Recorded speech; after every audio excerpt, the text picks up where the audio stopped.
Hello viewers, চলে আসলাম দেশীয় রাজহাঁস রান্নার রেসিপি নিয়ে। তো মাংসগুলো এখানে ধুয়ে রাখা হয়েছে, আর এখানে মশলাগুলো কষা নিচ্ছি। এখানে আদা রসুন পেঁয়াজ পরিমাণ মতন দিয়ে এখানে সুন্দর করে কষে নেওয়া হইতেছে। কষানো হইলে মাংসগুলো এটার ভিতর দিয়ে আমরা মাংসগুলো কষে নিব। তো আমরা পর্যায়ক্রমে আপনাদের একটু দেখানোর চেষ্টা করতেছি দেশীয় রাজহাঁস রান্নার প্রসেসটা। তো মশলাগুলো কষানো হয়ে গেছে, এখানে মাংস দিতেছি। দেখেন পুরাই একটা হাঁসের মাংস এখানে দেওয়া হইতেছে। এই মাংসগুলো দিয়ে সুন্দর করে মশলার সাথে আমরা ওলট পালট করে মেখে নিব, কারণ মশলা প্রত্যেকটি মাংসর সাথে যদি না যায় আর মাংসের ভিতর যদি না ঢোকে তাহলে মাংসটা খেতে স্বাদ লাগবে না। কয়েকটা গোটা রসুন দেওয়া হয়েছে, কারণ মাংসর সাথে গোটা রসুন খাইতে যে কি টেস্ট, যে খায় নাই সে বুঝবে না, না খাইলে পস্তাইবে। একটু খেয়ে দেখবেন কেমন টেস্ট। এখানে সুন্দর করে মাংসগুলো দেখেন কষা নেওয়া মশলার সাথে মিশানো হচ্ছে।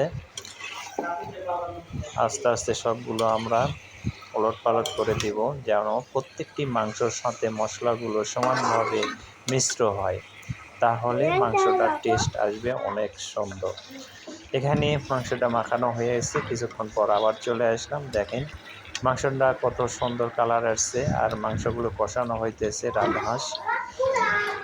দেখেন কত সুন্দর মাংসগুলো, কত সুন্দর লাল কালার আসছে। একটা ভুনা করে রান্না করা হবে, কত সুন্দর কিউট লাগতেছে। আশা করি খেতেও সুন্দর হবে। তো প্রায় কষানো হয়ে গেছে, এখন একটু পানি দিব, দিয়ে কিছুক্ষণ পর আবার আসবো। দেখেন একটু দেখানোর চেষ্টা করতেছি আপনাদের, ভিডিওটি একটু পুরোপুরি দেখবেন। তো রান্না করার শেষ পর্যায়ে এই তো মাংসটা রান্না হয়ে গেছে, কত সুন্দর কালার আসছে। দেখেন ভুনা করা হয়েছে, অসাধারণ। আমি একটু চেখে দেখেছিলাম, অনেক সুন্দর টেস্ট হয়েছে। আজকে শুক্রবার, তাই একটু রাজহাঁসের মাংস খাওয়ার প্রসেসটা আপনাদের দেখালাম। বাসায় রান্না করে খেয়ে দেখবেন, অনেক টেস্টফুল মাংসটা।